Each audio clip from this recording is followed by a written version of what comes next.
El 7 de octubre del año 2015, los principales rotativos del país destacaban entre sus noticias más importantes los señalamientos de los que era objeto el empresario y político Gianni Rosenthal Hidalgo por parte de la justicia norteamericana, que lo suponía responsable del delito de lavado de activos.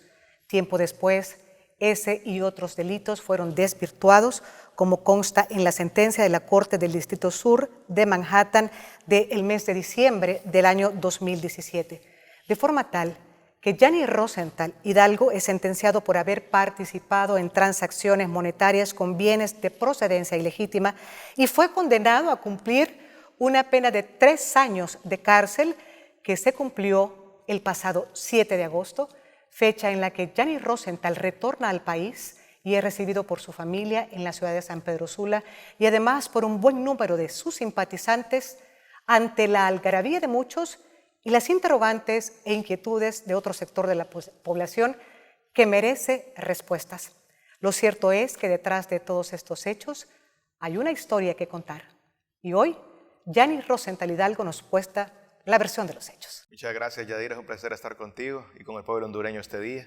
Ha pasado mucho tiempo, 5 años, desde que he logrado platicar con los hondureños a través de la televisión y es hasta hoy que puedo tener esta oportunidad de poder dirigirme y platicar con el pueblo hondureño a través de tuyo y, por supuesto, de esta entrevista. Muchas gracias. Gianni, ¿cómo han sido estos primeros 36 días de tu nueva realidad? Ha sido un periodo de reencuentro familiar. Recuerda que mi esposa, Claudia, no podía viajar a verme porque a ella le cancelaron la visa cuando me acusaron a mí, para presionarme más a mí con unos interrogatorios que me hacían al principio. Y a mis hijas también que estaban aquí en Honduras les cancelaron su visa, igual que a mi madre. Y por supuesto, pues mi padre que estaba acusado no podía viajar allá. Entonces yo no los pude ver en los 5 años que estuve preso. Y ahora que regresé, o los 5 años que estuve en Estados Unidos, por todo estuve 5 años, de los cuales 3 presos y 2 que estuve libre bajo fianza. Así que ahora que regreso acá y la puedo ver a ella, a Claudia, a mis niñas y a mi madre, por supuesto que estoy feliz. Nunca había estado tan feliz antes como ahora que estoy de regreso en Honduras. En la cárcel pensaba mucho que en este momento que podía regresar, así que creo que ha sido un periodo de reencuentro familiar. Gianni, en esta entrevista, en esta conversación que vamos a tener en los próximos minutos, pues vamos a tratar de hablar de 2 vertientes. La una es las dudas que se cierten respecto al proceso que viviste en los Estados Unidos por parte de la ciudadanía y por otro lado el aspecto personal, ese derecho que a ti te asiste de contar tu propia versión de los hechos. Sobre los acontecimientos puntuales que viviste en los Estados Unidos, Gianni, ¿cuáles fueron los delitos de los que fuiste acusado y cómo fuiste capaz de desvirtuar la mayor parte de ellos? Ellos me acusaron de un cargo de lavado de activos en 4 modalidades, o sea, digamos que son como 4 tipos de cargos diferentes, y un cargo de un delito que es un delito menor que se llama transar con bienes de procedencia ilegítima. Esos 4 cargos estaban basados básicamente en el testimonio de los cachiros y en transacciones comerciales que yo había efectuado con ellos. Y yo, gracias a que era una transacción comercial documentada, logré quitarme esos 4 cargos de lavado de dinero y declararme culpable únicamente del otro cargo que te he explicado. ¿Resultaste inocente de los otros cargos? Sí, en Estados Unidos hay un proceso que es un poco diferente que el de Honduras. Cuando un fiscal va a acusar a alguien, tiene que pedirle permiso a un gran jurado para poder presentar la acusación. Y es el gran jurado el que le autoriza al fiscal a ir a presentar la acusación ante el juez del distrito. Esto es cuando en los juzgados federales, ¿verdad? En los juzgados estatales es diferente, pero en los juzgados federales así funciona. De igual manera, en vista que fue un gran jurado que aprobó el requerimiento fiscal para retirar los cargos, también tiene que ser un juez federal. Y entonces el juez federal, a solicitud de los fiscales, me retiró los cargos y me declaró inocente de esos cargos. Vamos a retroceder un poquito en el tiempo y yo leía algunas entrevistas que tú generaste más o menos por esa misma época, en donde tú expresabas que tenías la intención de resarcir el nombre de tu familia y que ibas a luchar por demostrar tu inocencia. ¿Eso fue lo que te impulsó a entregarte a la justicia norteamericana, Gianni? En esos primeros días vinieron varios abogados aquí para ayudarme con mi problema y el que yo contraté, decidí contratar una firma grande de Estados Unidos, se llama Quinn Emanuel. Ellos se comunicaron con los fiscales, hablaron con ellos y me dijeron que si yo me presentaba a Estados Unidos, me podrían dar una pena menor por el hecho de no estar pasando por todo el proceso de la extradición, que requiere mucho trabajo, que reconsiderarían solicitar la extradición de mi padre, que me quitarían de la lista OFAC en que me habían designado y que no perseguirían a otros miembros de mi familia, que era una preocupación que yo también tenía. Y entonces yo fui allá y no resultó así. O sea, las cosas que yo pedí pues no fueron ciertas, pero nunca voy a saber a dónde se perdió ahí la comunicación, si fue el fiscal o si fue mi abogado quien me comunicó incorrectamente las cosas que me plantearon. Y ese día, Yanni, cuando llegaste a los Estados Unidos, cuando te enfrentas a la justicia de los Estados Unidos, ¿qué pasa allá a partir de ese momento? Bueno, primero que yo estaba todavía aquí en Honduras, como unos 2 o 3 días después de que había salido el requerimiento, y nos confiscaron esta casa, aquí donde estamos hoy, nos confiscaron la casa los fiscales, y tuvimos que salir de aquí. Y entonces, al día siguiente o 2 días después, entraron aquí unos fiscales y unos agentes con un arma y salieron con el arma. Y un periodista amigo me dijo, mire, nosotros vimos que entraron con el arma y cuando salieron dijeron que era suya. Y ese mismo día, los fiscales en Estados Unidos se comunicaron con mis abogados y le dijeron, le están armando un caso a Yanni en Honduras para que no lo podamos extraditar, para que él sepa. Entonces mi abogado me sugirió que yo me saliera de Honduras. Entonces en la madrugada me despedí de Claudia y ya estábamos durmiendo donde el hermano de Claudia. Y me despedí de ella a las 5 de la mañana y me fui para la frontera, a Corinto. Y me acompañaron algunos amigos. Cuando llegamos a Corinto, los mismos policías que estaban ahí me dijeron, pucha, ya ni qué injusto lo que le están haciendo. Ya vimos que le quitaron una casa que tiene aquí en Omoa y nosotros sabemos que esa casa le tiene usted hace más de 20 años. Pase, me dijo, pase por aquí. Y cuando llegué a migración, el de migración me dijo que si yo pasaba por ahí tenía que poner las huellas y yo le dije, pero si yo hago eso, van a saber que yo salí por acá y no quiero que nadie sepa. Entonces me dijo, pues no puede salirme. Entonces me regresé, llamé a un amigo que tengo yo ahí en la frontera y que él compra y vende ganado y él me ayudó a pasar por un punto ciego y salimos a unos caballos para Guatemala. Salimos montados a caballo porque estaba lloviendo muchísimo. ¿Una travesía que duró cuánto tiempo, Yanni? Todo el día. Nosotros llegamos a las 5 de la mañana y cuando logramos llegar a la ciudad de Guatemala eran como a las 11 de la noche. Y estuve en Guatemala unos días, de ahí me trasladé para Panamá y de Panamá viajé para Nueva York para entregarme después de que los abogados habían ido para Panamá y ellos negociaron con los fiscales mi entrega y luego me trasladé para Estados Unidos. Se suponía que me iba a presentar al juzgado y me iban a dejar libre bajo fianza, pero no fue así, me metieron preso de inmediato. Y desde ese momento te internaste. Bueno, esos días ahí fueron unos días malos porque yo no sabía que iba para la cárcel, se suponía que tenía un trato de palabra que ambas partes íbamos a ir ante el juez a pedir la fianza. Claro, la expectativa que llevabas era diferente respecto a lo que te habían dicho, lo que efectivamente ocurrió cuando llegaste. Lo que ocurrió fue que efectivamente los fiscales cumplieron con el trato, pero resulta que me habían cancelado mi visa. Y entonces, si me dejaban libre, era un mojado en Estados Unidos y entonces me tenía que arrestar la migra y me metían a la cárcel de migración. Y me dijeron, mira, la cárcel federal es mejor que la de migración, mejor no pidamos la fianza y te quedas aquí en la cárcel federal por mientras vemos si te podemos conseguir la visa. En realidad fue como yo siento como que caí en una trampa, pero el resultado fue que al día siguiente me llevaron a la cárcel, me llevaron ante el juez primero. El juez me preguntó si me declaraba culpable, le dije que me declaraba inocente. Me preguntó si quería fianza y le dije que no. Y me dijo, espérese un momento, me dice. ¿Entiende lo que le estoy preguntando? Porque es la primera vez que un preso me dice que no quiere fianza. Entonces mi abogado le dijo, mire, le voy a explicar qué es lo que pasa. Y explicó lo que te acabo de decir de la visa. Entonces el juez dijo, bueno, pues, entonces va preso. Y me mandaron a la cárcel Era un viernes por la noche y el fin de semana me metieron a uno de los pisos donde está la que llaman población general, donde todos los presos están juntos. Pero el lunes en la mañana llegaron a buscarme los guardias y me dijeron, mira, por un error te metimos aquí, te tenemos que trasladar al 10º piso, donde están las celdas de aislamiento solitario. Ay, ¿qué hice? Le dije yo.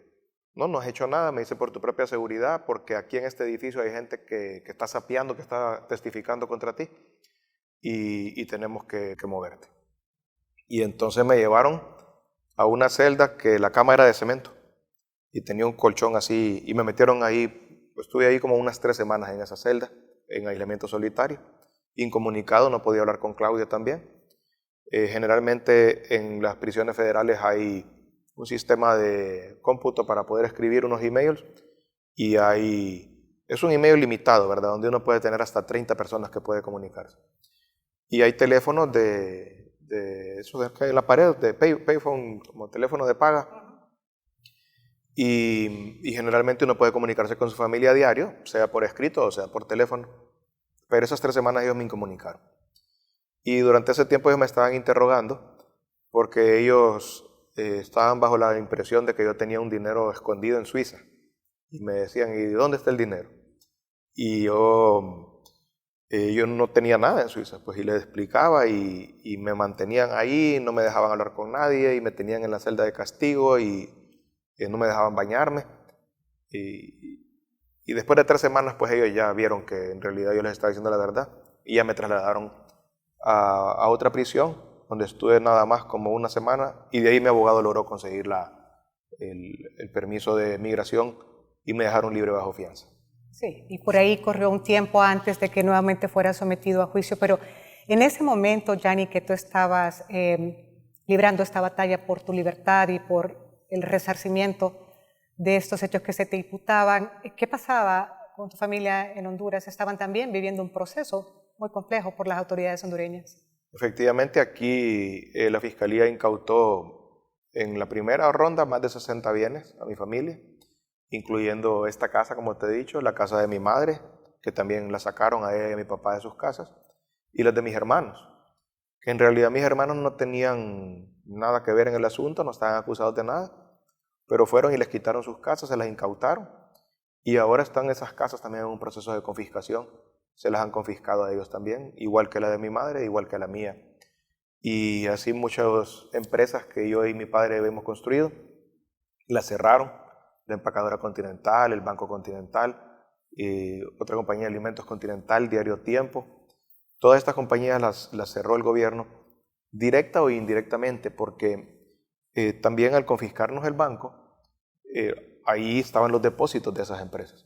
Y esas empresas sin dinero no podían pagar planillas, no podían operar y se cerraron. Y todo esto ocurría a una gran velocidad.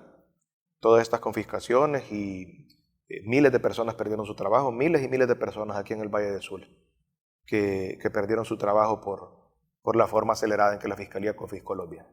Regresamos a Estados Unidos, Gianni, y allá pues fuiste sometido a juicio y luego recibiste una sentencia. De pronto nos puedes compartir un poco de ese momento, porque también quisiera consultarte cuál fue la vivencia tuya allá en esta situación de cárcel durante la pandemia, pero vamos por partes y empecemos por el tema de la sentencia. ¿Cómo se resuelve ese proceso?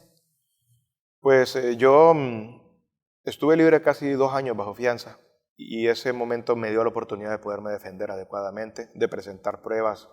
En Estados Unidos también hay un proceso que se llama discovery o descubrimiento, en el cual los fiscales me entregan a mí toda la evidencia que tengan en mi contra, sea relevante o no relevante, porque yo ahí mismo puedo buscar evidencia exculpatoria.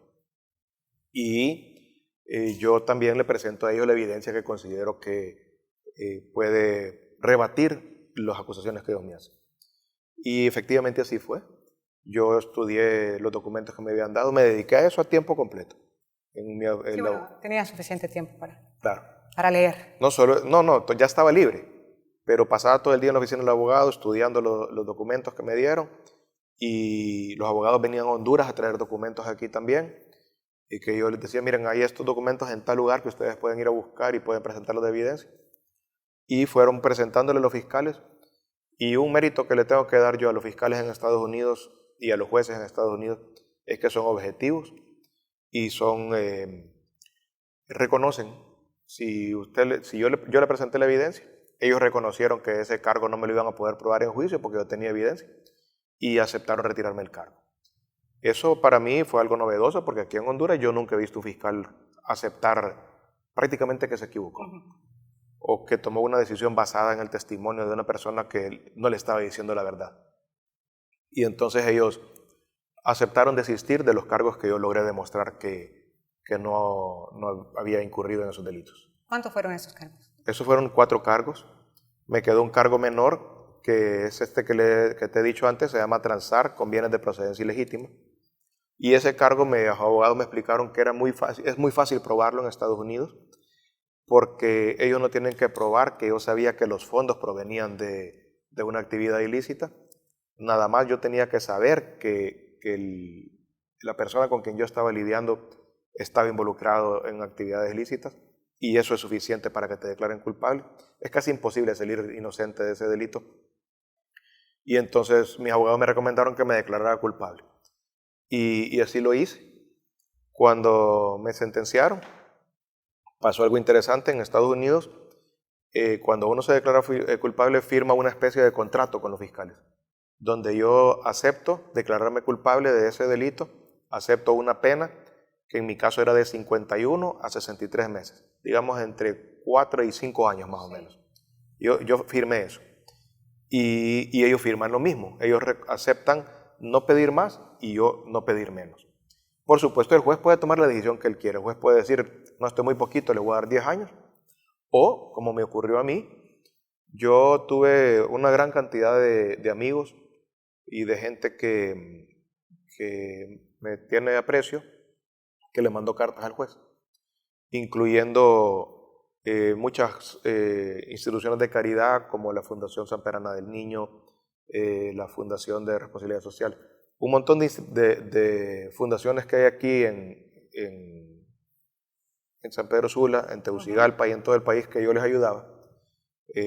Inclusive muchos activistas del Partido Liberal con que yo tenía una buena relación o que yo les había dado becas a sus hijos o cualquier cosa así, muchachos que yo tenía becados en motivo, todos ellos mandaron cartas al juez diciéndole, mire, ya ni me ayuden esto a mí, ya ni me ayuden esto acá. Y por supuesto, pues mi familia, mi esposa, mi padre, mi madre, mis hermanos, todos mandaron cartas. Y el juez recibió más de 300 cartas. Y el día que me condenó me dijo, te tengo que castigar porque te declaraste culpable de este delito, cometiste un delito, pero también voy a poner en una balanza las cosas buenas que has hecho. Y entonces me bajó la pena y me condenó a 36 meses. En vez de los 51 a 63 meses que yo había aceptado, él me condenó a 36 meses, que es bastante menos, un año menos, digamos, prácticamente.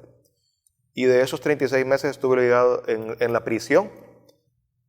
Yo era maestro de matemáticas y tuve un buen comportamiento. Y por ese comportamiento me rebajaron un 15% más, que fueron 6 meses. Al final cumplí 30 meses de condena. Es decir, que incidió en esa decisión de tu sentencia, el apoyo que recibiste por parte de algunos amigos tuyos aquí en Honduras y también tu buen comportamiento en la prisión, Yanni. Y bueno, no cuesta imaginarse lo que debió haber sido esa circunstancia que viviste allá, pero hay que poner un énfasis especial en el tiempo de la pandemia. ¿Cómo viviste ese momento allá? Bueno, la prisión en que yo estaba es una prisión donde hay edificios de celdas y luego hay un edificio donde está el gimnasio, otro edificio donde están las canchas de fútbol, básquetbol, no, un edificio en un área abierta, ¿verdad? Donde están las canchas de fútbol, de básquetbol y etc. Luego hay un edificio que es una cafetería donde vamos a comer, otro edificio que es el área de educación y otro edificio que es una capilla. Entonces, durante el día, de las 6 de la mañana hasta las 10 de la noche, yo puedo circular libremente por todas estas áreas, pero me puedo mover de un edificio al otro únicamente a la hora en punto. O sea, digamos, a las 10 de la mañana yo puedo moverme de mi edificio de celdas al edificio de educación. No puedo hacerlo a las 10:30 o a las 10:45. Y cuando quiero regresar, si ya son las 2 de la tarde en punto, entonces me puedo mover de regreso. pero o sea, el movimiento es limitado. Cuando los fines de semana también yo recibía visitas, tuve muchos amigos de aquí de Honduras que me fueron a visitar. No todos los que quisieron, porque había bastantes que me querían visitar y me costaba mucho que me aprobaran las visitas.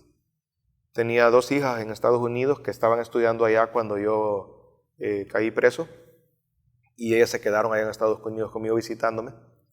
Mi hija Elisa, que vivía en Indiana, venía como una vez al mes a verme. Mi hija Victoria, que vivía en Miami, llegaba todos los fines de semana a visitarme.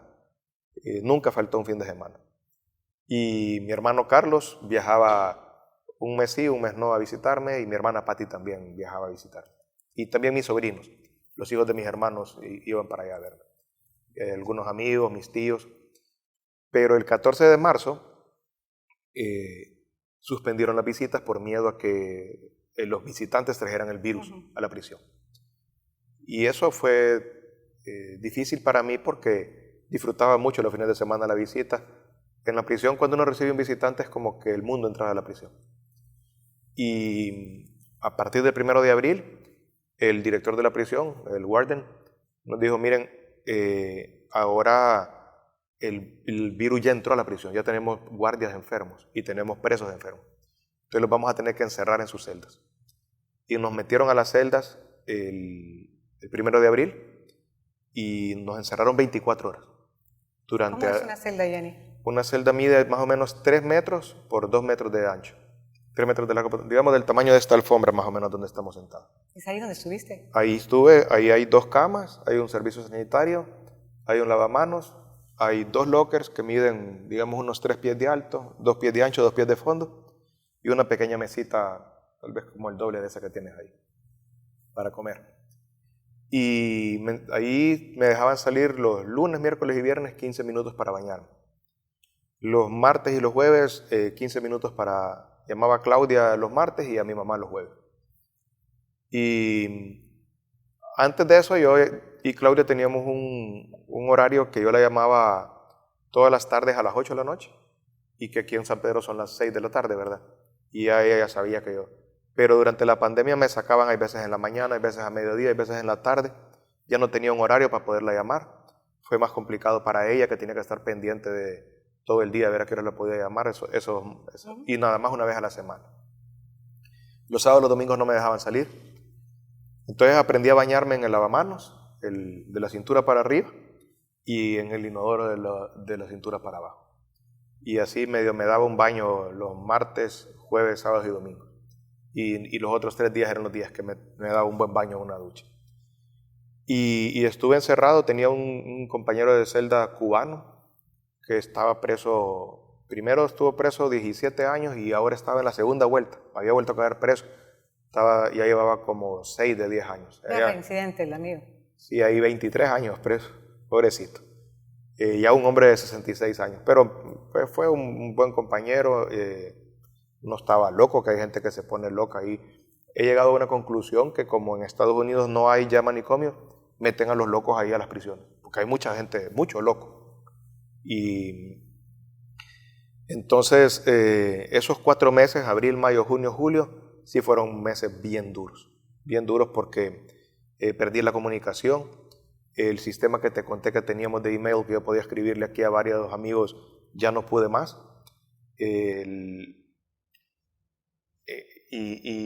perdí las visitas. Ahí también yo recibía antes de la pandemia, me llegaba la prensa y la tribuna, que tenía amigos aquí que la compraban y me la mandaban, y entonces yo estaba recibiendo esos periódicos. Y los dejé de recibir también por miedo al virus. Y entonces perdí esa fuente de información. Yo no sabía qué estaba pasando en Honduras.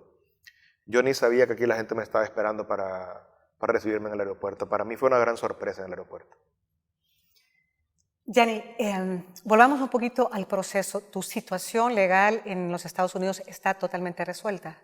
Efectivamente, yo cometí un delito y pagué por el delito.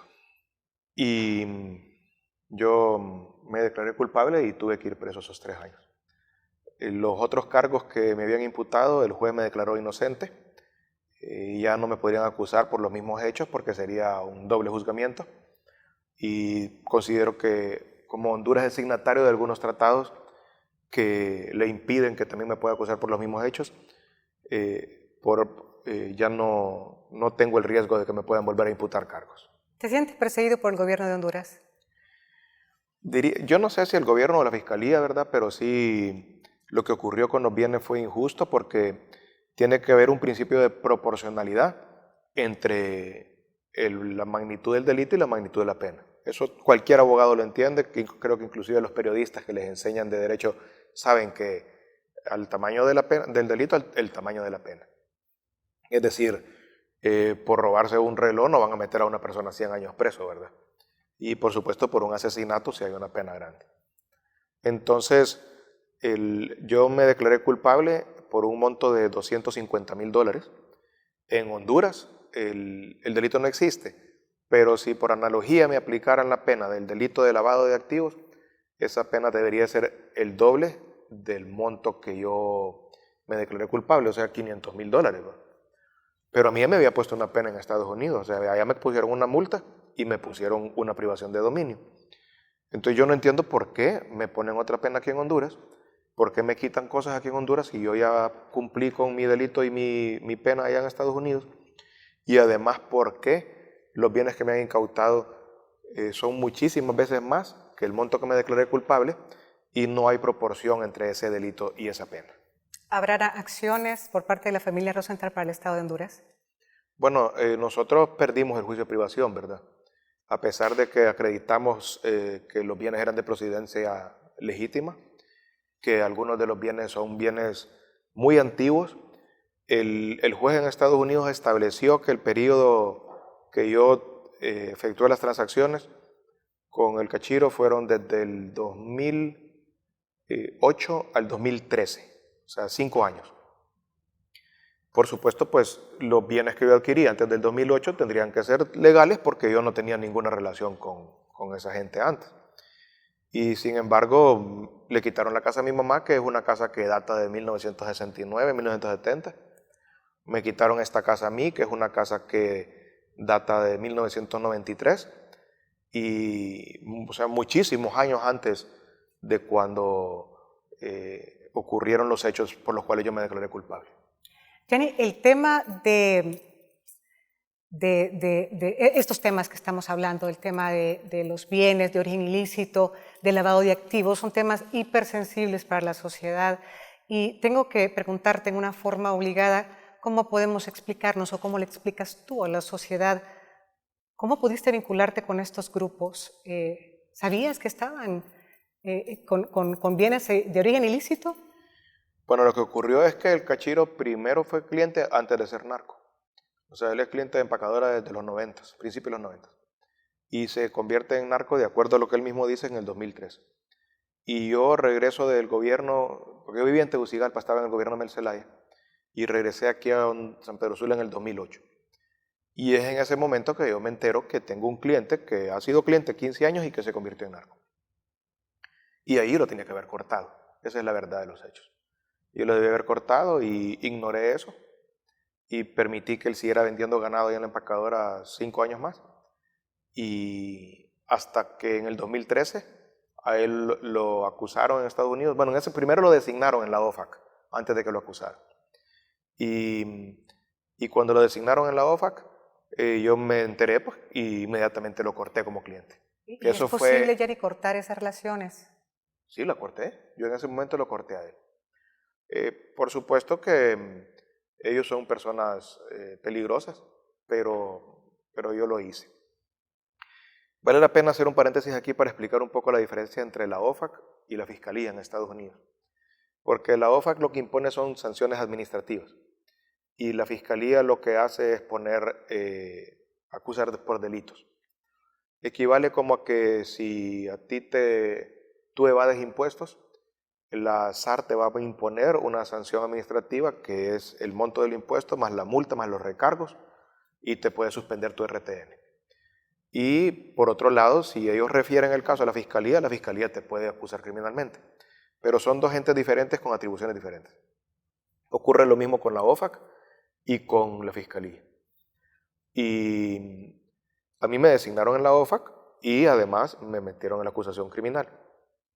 Aquí la fiscalía actuó basado en una sanción administrativa, que es la OFAC, y no en la sanción criminal, que es la pena que me impuso el juez. Y ya, como tú sabes, a mi padre ya lo quitaron de la OFAC y a las empresas ya las quitaron de la OFAC. Y yo he solicitado lo mismo para mí y estoy pendiente de esa resolución. Pero efectivamente la Fiscalía actuó basada en una sanción administrativa y eso para mí es inconcebible. ¿Cómo ellos pudieron actuar basado en eso? Gianni, ¿y qué garantías tiene la hondureñidad de que efectivamente has cortado absolutamente con esos vínculos? Bueno, primero porque ya no tengo la empacadora para comprarle ganado, porque me la quitó el gobierno. Segundo, porque ellos están presos allá y no sé si van ni siquiera a regresar aquí porque han testificado contra mucha gente aquí en Honduras. Y tercero, yo aprendí mi lección. Sufrí muchísimo, muchísimo. Estuve alejado de mi familia y mi familia sufrió mucho porque no solo me impusieron penas a mí, sino que les impusieron penas a mi esposa y a mis hijas, impidiéndoles que me pudieran visitar en Estados Unidos. A Claudia no la dejaron ir ni una vez en los 5 años a verme a mí. Nunca pudo ir a la prisión. Mi mamá tampoco nunca pudo ir. Y mi papá se me murió estando preso yo. Ese fue el día más triste de mi vida. Yo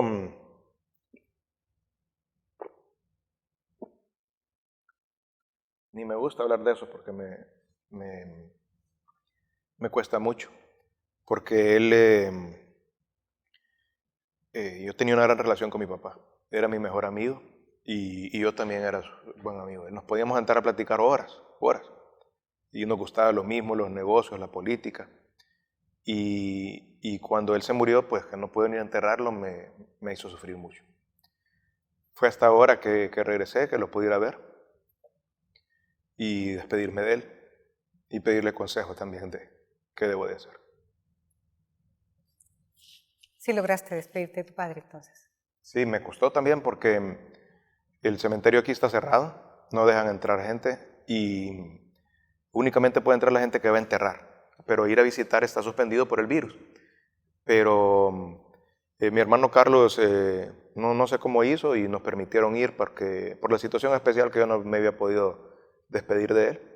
Y fui con Claudia y con mi mamá y con mis hijas y Carlos y a despedirme de él.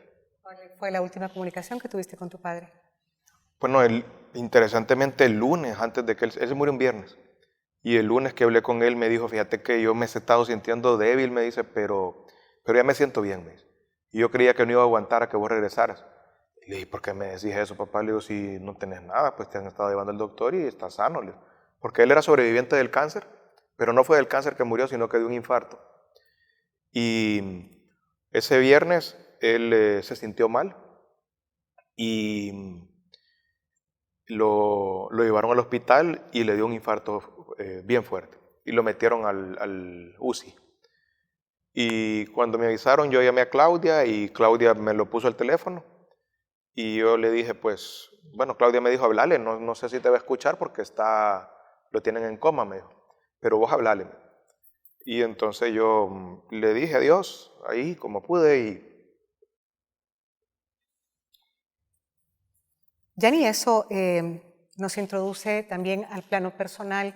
Yo había querido enfatizar en estas cosas que hemos hablado porque durante estos 3 años que tú estuviste encerrado en una prisión en los Estados Unidos, la sociedad hondureña también atravesaba por muy duros momentos y ha sido fuertemente golpeada por una serie de temas que también han sido muy dolorosos. Y es importante resarcir temas como la confianza, resarcir temas como la credibilidad y la consideración a todos los golpes que también has recibido en tu ausencia la familia hondureña. Así es que por eso era importante enfatizar en esos aspectos para clarificar la circunstancia que viviste en los Estados Unidos. Pero ahora me has llevado ya a un muy íntimo plano personal que me obliga, Gianni, a preguntarte si es esta entonces la peor experiencia que has vivido en tu vida. Definitivamente. Yo recuerdo que mi padre fue un hombre muy trabajador y me dio a mí todas las comodidades que él pudiera darme. Viví una vida muy cómoda desde que nací, pero en la prisión aprendí cómo ser pobre.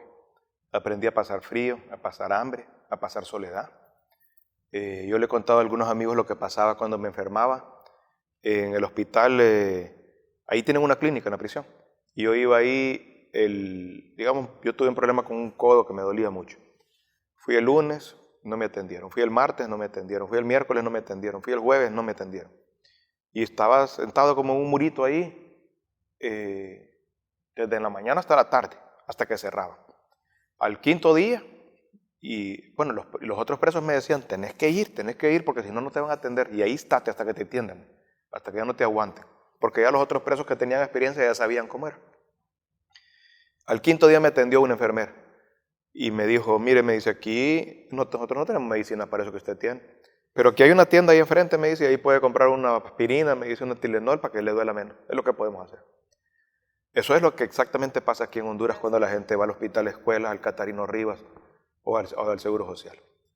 Y son cosas que yo nunca las hubiera experimentado, no las hubiera entendido si no hubiera sido ahí. Entonces fue una experiencia que en cierto sentido fue la peor experiencia de mi vida, pero también fue una experiencia muy aleccionadora. Además, ocurrieron cosas que fueron positivas. Me acerqué mucho a Dios, a mi religión, aprendí mucho de mi religión. Habían bastantes otros judíos ahí y me enseñaron bastante y me acerqué más que nunca a Dios. Y eso es algo que ya creo que no lo voy a perder nunca, la cercanía con Dios. Ahora le rezo a Dios todos los días que me dé visión, que me dé conocimiento, que me dé sabiduría, que me dé discernimiento. Y creo que pues de algo muy malo salió algo positivo. ¿De qué se arrepiente Gianni Rosenthal?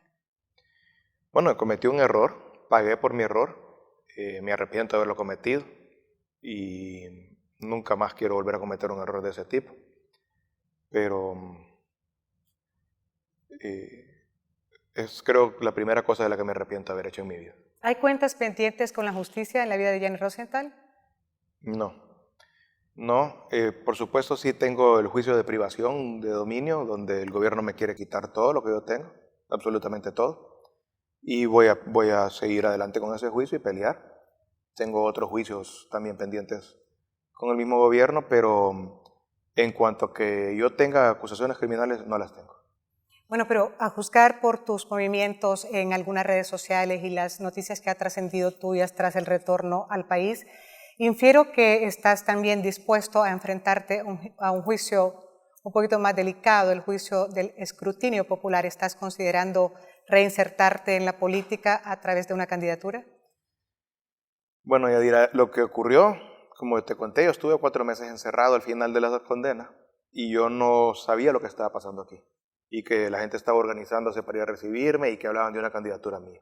En realidad es un tema que yo no lo sabía, lo ignoraba por completo. De hecho, la primera vez que me di cuenta fue el lunes, creo que era 1 o 2 de agosto, y llegó un guardia que es hondureño, apellido Chávez ahí, y me dice, hey, vos me dice, te vas a lanzar, me dice. Y yo, buena gente el guardia este. Habían guardias buena gente y habían guardias mala gente que lo trataban al preso como un perro. ¿Va? Pero este, pues como era hondureño, yo tenía empatía con él. Y me dice, ¿y vos te vas a lanzar? Me dice. Le digo, no sé ni de qué me estás hablando. Le digo, no, me dice, allá en Honduras están mandando unos anuncios tuyos, me dice, por las redes. Ya mi familia me las mandó a mí, me dice, ya los miré, los anuncios políticos tuyos. Me dice. No, pues no sé, le dije yo. Cuando salí de la prisión, me llevaron para el aeropuerto, la migra, y me llevaron para deportarme me montaron un avión. Y mi sobrino Alejandro se había ido para allá para esperarme y venirse conmigo. Y me dijo, tío, me dice, hay como 1000 carros ahí esperándolo, me dice, hay un montón de gente. Y le van a preguntar que si se va a lanzar, ahí están los periodistas, me dice. Y efectivamente cuando aterrizamos y salimos del avión, pues la primera persona que saludé fue a Claudia, y después a mis niñas y después a mis hermanos. ¿Ya maduraste esa posibilidad, Gianni? Lo he pensado, lo he estado pensando, he estado platicando con muchos liberales, con líderes del partido, con la base, con la juventud del partido. He estado haciendo una serie de consultas. No he tomado una decisión al respecto. Y sé que si lo tomo tiene que ser en los próximos días, muy rápido, porque el 13 de septiembre van a convocar elecciones y el 13 de noviembre hay que escribir planilla. Y entonces falta muy poco tiempo para eso y tengo que tomar una decisión. Bueno, pero si esa es tu tu perspectiva, Yanni. Yo necesito preguntarte cómo ha sido ese reencuentro con la sociedad hondureña, cómo valoras la sociedad hondureña que encuentras a tu regreso. Bueno, yo estoy sorprendido porque no me han recibido, digamos, como un ex convicto, sino que me han recibido con los brazos abiertos. Por supuesto que yo solo hablo con mis amigos, ¿verdad? No, los enemigos no me llaman, ¿verdad? Entonces los enemigos no sé qué piensan. Pero mis amigos están bien. Claudia se esforzó porque las cosas aquí en la casa estuvieran igual. Le digo yo que como aquella canción de que en el mismo lugar y con la misma gente. Y de verdad me siento que estoy de regreso en casa. Ella me esperó. Muchos presos, las mujeres los abandonan. El 95% de los presos, las mujeres los abandonan. Y Claudia no. Claudia me esperó aquí 5 años, mucho tiempo. A muchos presos también sus familias los abandonan. Sus hermanos, sus padres les dan la espalda. Y los míos no. Mi mamá aquí me estaba esperando. Y yo sé que si mi papá hubiera estado vivo, aquí me hubiera estado esperando. Mis hermanos y mis sobrinos y mis primos y mis tíos, todos conmigo al 100. No he sentido absolutamente rechazo de nadie. Y supongo que habrá gente que sí me rechaza y va a hablar mal de mí. Porque yo no soy ninguna moneda de oro para caerle bien a todo el mundo. Está bien. Yo soy y he sido un político y sé que no tiene que simpatizar conmigo el 100% de las personas. Solo la mitad más uno son suficientes. Bueno, Yanni, pero es importante aclarar algunas inquietudes que se ciernen a través de luego de tu regreso, porque esta es una situación inédita, no solamente para ti, sino también para toda la hondureñidad, y luego considerar la posibilidad de una candidatura a la presidencia de la República en estas condiciones. Y hay muchas personas, así como hay muchos amigos, como bien lo decías, pero hay otra buena parte de la sociedad que piensa que como un exconvicto puede aspirar a la presidencia de la República, cómo puedes regresar de la cárcel a aspirar a sentarte con una silla presidencial. ¿Qué le decimos a esas personas? Efectivamente, hasta para mí es una sorpresa, ¿verdad? Salir de una cárcel a una campaña. Y como te dije, no estaba preparado para eso. Yo no venía a eso. Pero pues se dio. Es una sorpresa. Puede ser que sea una falta de liderazgo que hay en los partidos y que eso esté llevando a la gente a apoyar a una persona como mí, como yo. Y realmente no comprendo cuál es el sentimiento todavía, porque llevo demasiado, o mejor dicho, muy poco tiempo en Honduras, apenas un mes. Pero los liberales están ahí. Yo creo que los 12 años de gobierno nacionalista han sido largos y los liberales y los demás partidos de oposición han estado en la llanura mucho tiempo. Eso los lleva a ellos a querer buscar un cambio. Honduras quiere un cambio, yo creo. Por lo menos toda la gente que está en la oposición, obviamente. Como te digo, son 12 años muy largos. Y yo creo que ya es tiempo de un cambio. Sea yo o no sea yo quien lidere ese cambio, efectivamente el país lo va a necesitar. Bueno, y sin duda eso sería tema de otra entrevista, pero de pronto, Yanni, yo quisiera preguntarte ya por finalizar y agradeciéndote el tiempo que nos has dedicado, si esta experiencia representa un parteaguas en la vida de Yanni Rosenthal Oliva. Por supuesto que sí, mira, aprendí muchísimas cosas yo en la prisión. Primero, fui maestro de matemáticas yo ahí. Yo le daba clases a los otros presos, tenía clases en español, clases en inglés. Y eso me ayudó mucho a entender cómo es ser un docente. Era una profesión para la cual yo tal vez no tenía el respeto que se merece. Ahora los admiro, los respeto. Aprendí lo difícil que es estar parado todo el día dando clases ahí, que los muchachos ni siquiera le pongan atención y lo tedioso que es. Los admiro mucho a los docentes ahora. Y además pues creo que aporté mi granito de arena para ayudarle a otros presos a que se pudieran graduar de high school, que es el equivalente de bachillerato aquí en Honduras. Y me siento orgulloso que logré graduar 38 presos. Así que es una cosa que fue algo que me hace sentir bien. Leí muchísimo. Leí creo más de 150 libros en los 3 años que estuve preso. Y leí sobre cosas que nunca había leído. Algunos amigos filósofos que tengo aquí en Honduras me aconsejaron leer de ese tema y me mandaron algunas listas de libros. Leí de filosofía, leí de diplomacia, leí de ciencias políticas, por supuesto, mucho. Yo antes solo leía de negocios y de economía. Y por supuesto leí muchos libros de eso porque me gusta. Pero aprendí de muchos temas y me siento que soy una persona que ahora tengo un conocimiento más amplio de muchas más áreas de las que tenía antes, algo que no hubiera pasado si yo no hubiera estado ahí, y donde tuve el tiempo para leer todos esos libros. Me acerqué a Dios y eso ahora me da mucha fortaleza. Comprendo que las cosas que están ocurriendo Dios las decide, que si se apartan las barreras para que yo pueda seguir un camino es porque Él así lo quiere, y que si hay barreras ahí yo no debo seguir ese camino porque Él no lo quiere. Y esta decisión que me preguntaste si voy a participar o no, todos los días se la consulto a Dios. Todos los días le digo que me ayude a decidir, que me dé visión, que me dé una orientación y que me dé sabiduría para tomar la decisión correcta. Y creo que Él es el que va a decidir cuál es el camino que yo tengo que seguir. Gianni, es claro que ninguno de nosotros es una hoja en blanco, pero si esta experiencia que has vivido supone para ti una hoja en blanco y la tienes aquí enfrente de ti, ¿cómo iniciarías a escribir esa carta, Gianni? ¿Con qué palabra iniciarías esa carta? Bueno, yo ya estoy muy viejo para hacer una hoja en blanco. Ya tengo 55 años, ya tengo una historia. Nunca voy a poder tener una vida que sea una hoja en blanco porque tengo una vida que le he compartido con Claudia. Por cierto, yo llegué el 7 de agosto y el 11 de agosto cumplimos 30 años de casado. Así que tenemos una historia juntos y no voy a poder nunca escribir esa historia nuevamente. Es una historia que tampoco la cambiaría yo. Estoy feliz la vida que he tenido con ella. Y estos 5 años que estuvimos separados, pues por lo menos estuvimos comunicados. Creo que estábamos en diferentes lugares, pero estábamos juntos siempre. Bueno, es interesante, es lindo saber eso que me estás diciendo, pero yo me refería más bien, Gianni, al tema de las segundas oportunidades. Es claro que en la vida nadie tiene una hoja en blanco. Es cierto que todos venimos cargando con muchas cosas en la vida, buenas y malas, y eso es lo que somos, la suma de los aciertos y desaciertos en la vida. Pero te pregunto en función de las segundas oportunidades, porque hay de pronto muy pocas personas como tú que tienen una segunda oportunidad tan clara en la vida. A eso me refiero. Todos merecemos una segunda oportunidad.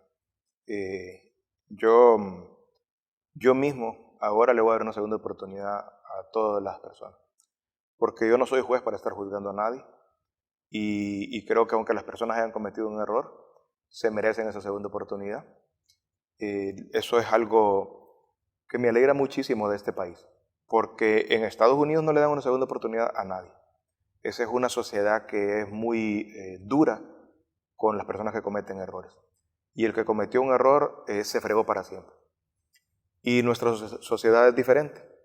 Y yo creo que para los gringos inclusive es inconcebible que la gente en Honduras esté pensando que yo sea su candidato, porque ellos no le dan una segunda oportunidad a nadie. Y por más que la gente hable mal de Honduras y que la gente piense que Honduras es un país del tercer mundo y lo que digan, Honduras tiene sus cosas buenas. Y esta yo creo que es una cosa positiva. Que el hondureño no es una persona que se forme un criterio cerrado, es una persona que sí da segundas oportunidades y yo creo que es correcto porque no somos nosotros nadie para ser jueces, para estar juzgando a las personas. Entonces, en eso sí, efectivamente yo creo que el pueblo hondureño me ha dado una segunda oportunidad, que mi familia y mis amigos me han dado una segunda oportunidad y la voy a saber valorar. Nunca volvería a cometer el mismo error que cometí y voy a saber aprovechar esa segunda oportunidad. Sin duda alguna, Gianni, se nos quedan muchísimos temas como para hacer esta y muchas entrevistas más. Yo espero que haya oportunidad para eso, pero pues ahora te dejo para que le des un último mensaje, por lo menos a partir de esta entrevista, al pueblo hondureño. Bueno, yo lo que quería hoy, este día, era contarle a los hondureños un poco lo que me pasó, lo que pasó con mi caso, cómo viví esos 5 años allá en Estados Unidos, porque hay mucha desinformación con respecto inclusive a los delitos de que me habían acusado, de qué me declaré culpable, cómo concluyó el caso, lo que pasó aquí en Honduras también con la Fiscalía y con los juzgados, y por supuesto pues porque tengo muchos amigos personales y políticos que están a la expectativa de saber cuál es mi futuro Y también yo te agradezco esta entrevista que me has hecho para poder aclarar o profundizar sobre estos temas. Muchas gracias, Yadira. Yo creo que esto es muy oportuno. Te agradezco la oportunidad. No, al contrario, muchas gracias, Yanni, por compartirnos tu versión de los hechos. Te asiste absolutamente el derecho y lo que hemos querido nada más es contribuir un poco a aportar veracidad y claridad en medio de una sociedad que así lo demanda. Así es que te agradezco muchísimo. Al contrario, espero que hayan muchas otras oportunidades de conversar. Te deseo muchos éxitos, que haya madurez en la toma de decisiones. Y a usted le agradecemos mucho el favor de acompañarnos durante este espacio de tiempo. Y bueno, a mí por lo menos me queda claro que esta historia aún no termina de escribirse. Gracias por estar con nosotros.